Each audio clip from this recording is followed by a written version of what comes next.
Hi friends, എല്ലാവർക്കും നമസ്കാരം. Welcome to Minnu's kitchen. അപ്പോൾ ഇന്നത്തേത് ഒരു കേക്കിൻ്റെ റെസിപ്പി കേട്ടോ. നമ്മുടെ ക്യാരറ്റ് കേക്കാണ്. അതും ഓവനോ ബീറ്ററോ ഒന്നും തന്നെ ഉപയോഗിക്കാതെ മിക്സിയുടെ ജാറും നമ്മുടെ ചീഞ്ചട്ടി ഉപയോഗിച്ച് റെഡിയാക്കി എടുക്കുന്ന കേക്ക്.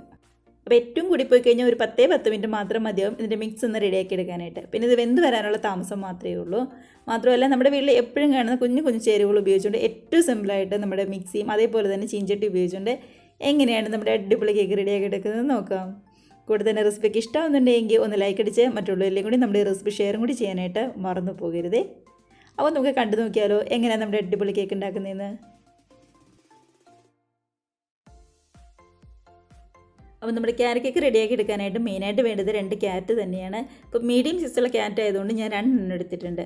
അല്ല, അത്യാവശ്യം വലിപ്പമുള്ള ക്യാരറ്റ് ആണെന്നുണ്ടെങ്കിൽ ഒരെണ്ണം മാത്രം മതിയാവും. കണ്ടത് ഈ വലിപ്പത്തിലുള്ള 2 ക്യാരറ്റാണ് നമ്മൾ എടുത്തിരിക്കുന്നത്. അപ്പോൾ ഇത് കഴുകി ഇതിൻ്റെ തൊലിയൊക്കെ നല്ലപോലെ കളഞ്ഞ് നമുക്ക് എടുക്കാം. കണ്ടോ, നന്നായിട്ട് കഴുകി തൊലിയൊക്കെ കളഞ്ഞ് നമ്മളിവിടെ മാറ്റി വെച്ചിരിക്കുന്നതാണ്. അപ്പോൾ ഇത് നമുക്ക് വേണ്ടത് ഇത് ചെറിയ ചെറിയ കഷ്ണങ്ങളാക്കി ഒന്ന് മുറിച്ചെടുക്കലാണ്. കാരണം നമ്മൾ മിക്സിയുടെ ജാറിലിട്ടാണല്ലോ ഇത് അരച്ചെടുക്കുന്നത്. അപ്പോൾ അരഞ്ഞു കിട്ടാനുള്ള എളുപ്പത്തിന് വേണ്ടിയിട്ടാണ് ഇതേപോലെ ചെറിയ ചെറിയ കഷ്ണങ്ങളാക്കി നമ്മൾ എടുക്കുന്നത്. അങ്ങനെ നമ്മൾ എടുത്ത് വെച്ചിരിക്കുന്ന ക്യാരറ്റൊക്കെയും ഇതേപോലെ ചെറിയ ചെറിയ കഷ്ണങ്ങളാക്കി നമ്മളൊന്ന് എടുത്തിട്ടുണ്ട്. നമ്മളിപ്പോൾ ഇങ്ങനെ എടുക്കുകയാണെങ്കിൽ ഒരുപാട് പാടൊന്നുമില്ലാതെ പെട്ടെന്ന് തന്നെ മിക്സിയുടെ ജാറിൽ ഇങ്ങനെ അരച്ചെടുക്കാൻ പറ്റും. അപ്പോൾ റെഡിയാക്കി വെച്ചിരിക്കുന്ന നമ്മുടെ ക്യാരറ്റ് അത്യാവശ്യം വലിപ്പമുള്ള ഒരു മിക്സിയുടെ ജാറിലേക്ക് നമ്മളൊന്ന് മാറ്റി കൊടുക്കുന്നുണ്ട്. അപ്പോൾ മിക്സിയുടെ ജാർ എടുക്കുമ്പോൾ നന്നായിട്ട് ഉണങ്ങിയ ഒരു ജാറ് തന്നെ വേണം ഇട്ട് കൊടുക്കാനായിട്ട്. ഇനി ഇതിലേക്ക് ഒരു 2 മുട്ടയാണ് നമ്മൾ പൊട്ടിച്ചൊഴിക്കുന്നത്.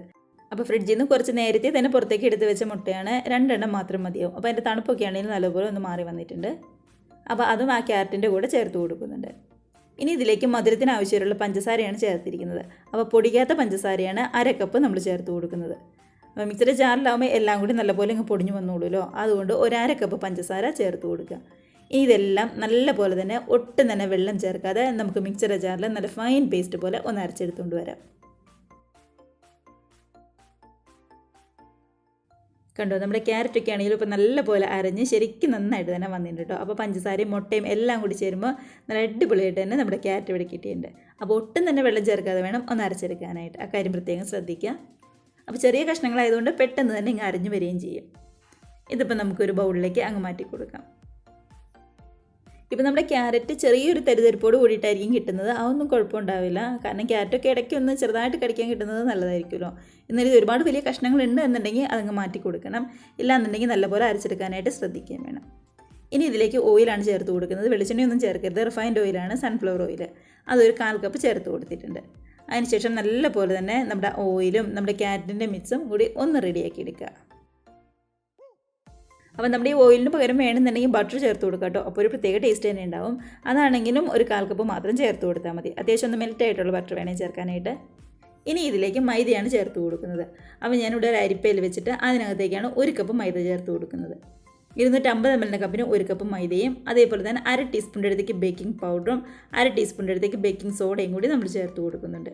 അതിനുശേഷം ഇതെല്ലാം കൂടി ഇതേപോലെ നന്നായിട്ട് തന്നെ ഒന്ന് അരിച്ചെടുക്കുക. ഇനിയിപ്പോൾ മൈദയ്ക്ക് പകരം ഗോതമ്പൊടി വേണമെന്നുണ്ടെങ്കിൽ അങ്ങനെയും ചെയ്തെടുക്കാം. മൈദയാകുമ്പോൾ കുറച്ചും കൂടി നല്ല ടേസ്റ്റ് ഉണ്ടാവുമല്ലോ, അതുകൊണ്ടാണ് ഞാൻ മൈദ എടുത്തത്. അതും കൂടി ചേർത്ത് ആ പൊടികളും ക്യാരറ്റിൻ്റെ മിക്സും കൂടി എല്ലാം കൂടി നന്നായിട്ട് തന്നെ ഒന്ന് യോജിപ്പിച്ചെടുക്കാം നമുക്ക്. അങ്ങനെ ഒട്ടും തന്നെ കട്ടകളൊന്നുമില്ലാതെ നല്ല പോലെ തന്നെ ഒന്ന് മിക്സായി വന്നിട്ടുണ്ട്. കണ്ടോ, ഇതിപ്പോൾ കറക്റ്റായിട്ടാണ് ഇരിക്കുന്നത്. നമ്മൾ ഒട്ടും തന്നെ വെള്ളമോ പാലോ ഒന്നും തന്നെ ചേർത്തിട്ടുണ്ടായിരുന്നില്ല. ഇനിയിപ്പോൾ ഭയങ്കര കട്ടിക്കാണ് നമ്മുടെ മിക്സ് ഇരിക്കുന്നതെങ്കിൽ ഒരു 2 ടേബിൾ സ്പൂൺ പാലോ ഒന്ന് ചേർത്ത് കൊടുത്താൽ മതിയാവും കേട്ടോ. എന്ന് കരുതി ഒരുപാടൊന്നും ചേർത്ത് കൊടുക്കണ്ട, അങ്ങനെ ആവശ്യം വരില്ല. ഇൻ കേസ് വന്നാൽ മാത്രം ഒരു കുറച്ച് പാലൊന്ന് ചേർത്ത് കൊടുക്കുക. അപ്പോൾ മിക്സൊക്കെ റെഡി ആയിട്ടുണ്ട്. ഇനി നമുക്കിത് റെഡിയാക്കാനായിട്ട് തുടങ്ങാം. ഞാൻ അതിനായിട്ട് ഒരു കേക്കിൻ്റെ മോൾഡ് എടുത്തിട്ടുണ്ട്. അതിനകത്തേക്ക് കുറച്ച് ഓയിലൊന്ന് പറ്റി കൊടുക്കുന്നുണ്ട്. അപ്പോൾ നമ്മളെപ്പോഴും പറയുന്ന പോലെ തന്നെ നമ്മുടെ കേക്ക് മോൾഡിൻ്റെ എല്ലാ സൈഡിലും വേണം പറ്റി കൊടുക്കാനായിട്ട്. കൂടെ തന്നെ ഒരു ബട്ടർ പേപ്പർ കൊണ്ട് വെച്ച് അതിൻ്റെ മുകളിലേക്ക് കൂടി കുറച്ച് ഓയിലൊന്ന് പറ്റി കൊടുക്കുക. അപ്പോൾ അടിയിലൊന്നും ഒട്ടും തന്നെ ഒട്ടിപ്പിടിക്കാതെ നല്ല രീതിയിൽ തന്നെ നമുക്ക് കിട്ടാൻ വേണ്ടിയിട്ടാട്ടോ. അങ്ങനെ നമ്മുടെ കേക്കിൻ്റെ മിക്സ് ഈ പാത്രത്തിലേക്ക് നമ്മളിങ്ങ് ഒഴിച്ചു കൊടുക്കുകയാണ്. കണ്ടോ, ഒട്ടും തന്നെ കട്ടകളൊന്നുമില്ലാതെ നല്ല രീതിയിൽ തന്നെ നമുക്ക് കിട്ടിയിട്ടുണ്ട്. അപ്പോൾ ഇതേപോലെ വേണം വരാനായിട്ട്. ഇനിയിപ്പോൾ എയർ ബബിൾസൊക്കെ ഒന്ന് പോകാനായിട്ട് നല്ല രീതിയിൽ തന്നെ ഇതൊന്ന് ടാപ്പ് ചെയ്ത് കൊടുക്കുക. കാരണം നമ്മുടെ കേക്കിൻ്റെ പകുതി മാത്രമേ ഇപ്പോൾ മിക്സ് ഒഴിച്ച് കൊടുത്തിട്ടുള്ളൂ. അത് പൊങ്ങി വരുമ്പോൾ നിറയെ ഇങ്ങായിക്കോളും. നന്നായിട്ട് തന്നെ ടാപ്പ് ചെയ്ത് ഒന്ന് ലെവലാക്കി നമ്മൾ എടുത്തിട്ടുണ്ട്. അപ്പോൾ ഇത്രയേ ഉള്ളൂ കേക്കിൻ്റെ മിക്സിൻ്റെ പരിപാടി എന്ന് പറയുന്നത്. ഒരു 10 മിനിറ്റ് കൊണ്ട് നമുക്ക് റെഡിയാക്കി എടുക്കാവുന്നതേ ഉള്ളൂ. ഇനിയിപ്പോൾ നമുക്ക് നമ്മുടെ കേക്ക് ഒന്ന് റെഡിയാക്കാനായിട്ട് തുടങ്ങാം. അതിനായിട്ട് അത്യാവശ്യം വലിപ്പമുള്ള നല്ല കുഴിയുള്ള ഒരു ചീഞ്ചട്ടിയാണ് ഞാൻ എടുത്തിരിക്കുന്നത്. നല്ല കനമുള്ള ചീഞ്ചട്ടിയും കൂടി വേണം എടുക്കാനായിട്ട്. അപ്പോൾ അതിനകത്തേക്ക് ഒരു സ്റ്റാൻഡ് വെച്ച് കൊടുത്തിട്ടുണ്ട്. ഒരു 5 മിനിറ്റ് നല്ല പോലെ തന്നെ ഒന്ന് പ്രീ ഹീറ്റാക്കി എടുക്കുക. അപ്പോൾ ഗ്യാസ് ഫുൾ ഫ്ലെയിമിൽ വെച്ചിട്ട് ഒന്ന് പ്രീ ഹീറ്റ് ആയിത്താൽ മതി. അതിനുശേഷം ഗ്യാസ് ഒരു മീഡിയത്തിലേക്ക് മാറ്റി നമ്മുടെ കേക്ക് ടിന്ന് ഇതിനകത്തേക്ക് വെച്ച് കൊടുക്കുവാണ്. അതിനുശേഷം മൂടി വെച്ച് ഗ്യാസ് ഏറ്റവും ലോ ഫ്ലെയിമിലാക്കി ഒരു 40-45 മിനിറ്റെങ്കിലും നമുക്ക് ഒന്ന് റെഡിയാക്കി എടുക്കാം. അപ്പോൾ ഏറ്റവും ലോ ഫ്ലെയിമിൽ മാത്രം വെച്ചിരുന്നാൽ മതിയാവും കേട്ടോ.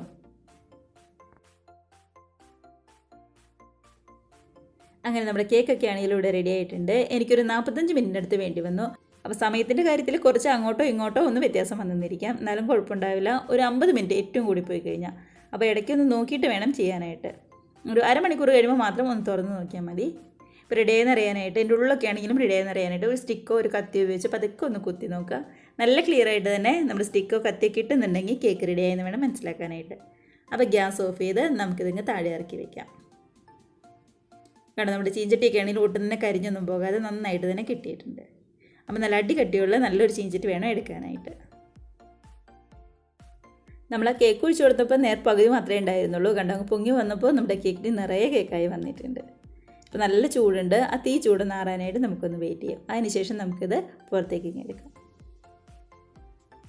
അപ്പോൾ വലിയ ചൂടൊക്കെ നാറി കഴിയുമ്പോൾ ഇതേപോലെ ഇതിൻ്റെ സൈഡൊക്കെ ആണെങ്കിലും പതുക്കെ ഇങ്ങ് പിടിവിച്ചെടുക്കാം. ഒട്ടും തന്നെ ഒട്ടിയൊന്നും പിടിക്കില്ല കേട്ടോ, കാരണം ഓയിലൊക്കെ പറ്റി കൊടുത്തുകൊണ്ട്. അപ്പോൾ വേറൊരു പാത്രത്തിലേക്ക് നമുക്കിതിങ്ങ് മറിച്ചിട്ട് കൊടുക്കാം. കണ്ടോ, ഒട്ടും തന്നെ അടിയിലൊന്നും പിടിക്കാതെ എന്നാൽ കരിഞ്ഞൊന്നും പോകാതെ നന്നായിട്ട് തന്നെ നമ്മുടെ കേക്ക് വന്നിട്ടുണ്ട്. നമ്മുടെ കേക്ക് ടിന്നൊക്കെ ആണെങ്കിലും സൈഡിലോ അടിയിലോ ഒന്നും തന്നെ കരിഞ്ഞൊന്നും പിടിച്ചല്ല, അടിപൊളിയായിട്ട് തന്നെ വന്നിട്ടുണ്ട്. അപ്പോൾ ഇനി നമ്മൾ ചെയ്യേണ്ടത് നമ്മുടെ എടുത്ത് വെച്ചിരിക്കുന്ന ബട്ടർ പേപ്പർ ഉണ്ടല്ലോ, അതങ്ങ് മാറ്റി കൊടുക്കുവാണ്. കണ്ടോ, ചെറിയൊരു കളർ വ്യത്യാസം പോലും ഇല്ലാതെ നന്നായിട്ട് തന്നെയാണ് നമുക്ക് കിട്ടിയിരിക്കുന്നത്. അപ്പോൾ ഇത്രയേ ഉള്ളൂ നമ്മുടെ കേക്ക് എന്ന് പറയുന്നത്. 10 മിനിറ്റ് അതിൻ്റെ മിക്സ് ഒന്ന് റെഡിയാക്കി എടുക്കാനായിട്ട്. പിന്നെ ഇത് വെന്ത് വരാനുള്ള താമസം മാത്രമേ ഉള്ളൂ. കണ്ടോ, ഇതിൻ്റെ സൈഡൊക്കെ ആണെങ്കിലും നന്നായിട്ട് തന്നെ വന്നിട്ടുണ്ട്. ശരിക്കും ഒരു ക്യാരറ്റ് കേക്കിൻ്റെ അതേ കളറിൽ തന്നെ വന്നിട്ടുണ്ട്. അപ്പോൾ നമ്മുടെ എടുത്തിരിക്കുന്ന ക്യാരറ്റിന് നല്ല കളറൊക്കെ ഉണ്ടെന്നുണ്ടെങ്കിൽ നല്ല കളറിൽ തന്നെ കേക്ക് കിട്ടുകയും ചെയ്യും. കണ്ടോ, നന്നായിട്ട് തന്നെ നമ്മുടെ കേക്ക് വന്നിട്ടുണ്ട്. അപ്പോൾ ഇത്രയേ ഉള്ളൂ. എല്ലാവരും ട്രൈ ചെയ്ത് നോക്കി കമൻസൊക്കെ ആണെങ്കിലും മറക്കാതെ അറിയിക്കുക. അപ്പോൾ ഇതിൻ്റെ കൂടെ തന്നെ നമുക്ക് കുറച്ച് കാഷ്നട്ടോ ഡ്യൂട്ടി ഫ്രൂട്ടിയോ അങ്ങനെ ഇട്ട് കൊടുക്കാൻ താല്പര്യം ഉണ്ടെന്നുണ്ടെങ്കിൽ ഇതിൻ്റെ കൂടെ ചേർത്ത് കൊടുക്കാം കേട്ടോ. ഏത് ഡ്രൈ ഫ്രൂട്ട്സ് വേണമെങ്കിലും ചേർത്ത് കൊടുക്കാം. അതൊക്കെ നമ്മുടെ ഇഷ്ടത്തിനനുസരിച്ച് ചേർക്കാവുന്നതേ ഉള്ളൂ. കണ്ടോ, അത് കട്ട് ചെയ്ത് നമുക്ക് ഇതിൻ്റെ ഉള്ളിൽ എങ്ങനെയുണ്ടെന്ന് നോക്കാം. ഇതാ നല്ല അടിപൊളിയായിട്ട് തന്നെ വന്നിട്ടുണ്ട്. അപ്പോൾ ഉള്ളിൽ ചെറിയൊരു ചൂടുണ്ട്. ഞാൻ നന്നായിട്ട് ചൂടാറാൻ വേണ്ടിയിട്ടൊന്നും നിന്നില്ലായിരുന്നു. നല്ല സോഫ്റ്റായിട്ട് നല്ല പഞ്ഞി പോലുള്ള കേക്കായിട്ടാണ് നമുക്ക് കിട്ടിയിരിക്കുന്നത്. അപ്പോൾ ഈ പറഞ്ഞിരിക്കുന്ന ഇതേ അളവിൽ തന്നെ ഒന്ന് ചെയ്ത് നോക്കൂ കേട്ടോ. അപ്പോൾ നമ്മുടെ ഈ ചീനച്ചട്ടി തന്നെ ചെയ്യണമെന്നില്ല, നമ്മുടെ കുക്കറിലോ അതേപോലെ തന്നെ നമ്മുടെ ചായപാത്രത്തിലോ എങ്ങനെയാണ് ഇനി ചെയ്തെടുക്കാവുന്നതേ ഉള്ളൂ. അപ്പോൾ ട്രൈ ചെയ്ത് നോക്കി കമൻസൊക്കെ ആണെങ്കിലും മറക്കാതെ അറിയിക്കുക. അതേപോലെ തന്നെ റെസിപ്പിക്ക് ഇഷ്ടമായിട്ടുണ്ടെങ്കിൽ ഞാൻ ആദ്യം പറഞ്ഞതുപോലെ തന്നെ ഒന്ന് ലൈക്ക് അടിച്ച് മറ്റുള്ളവരിലേക്ക് കൊണ്ട് ഷെയറും കൂടി ചെയ്യാനായിട്ട് മറന്നു പോകരുത്. അതുപോലെ തന്നെ ആദ്യമായിട്ട് നമ്മുടെ ചാനൽ ആരെങ്കിലും കാണുന്നവരുണ്ടെങ്കിൽ റെസിപ്പിക്ക് ഇഷ്ടമായിട്ടുണ്ടെങ്കിൽ പ്ലീസ് നമ്മുടെ ചാനലും കൂടി ഒന്ന് സബ്സ്ക്രൈബ് ചെയ്ത് സപ്പോർട്ട് ചെയ്യുക കേട്ടോ.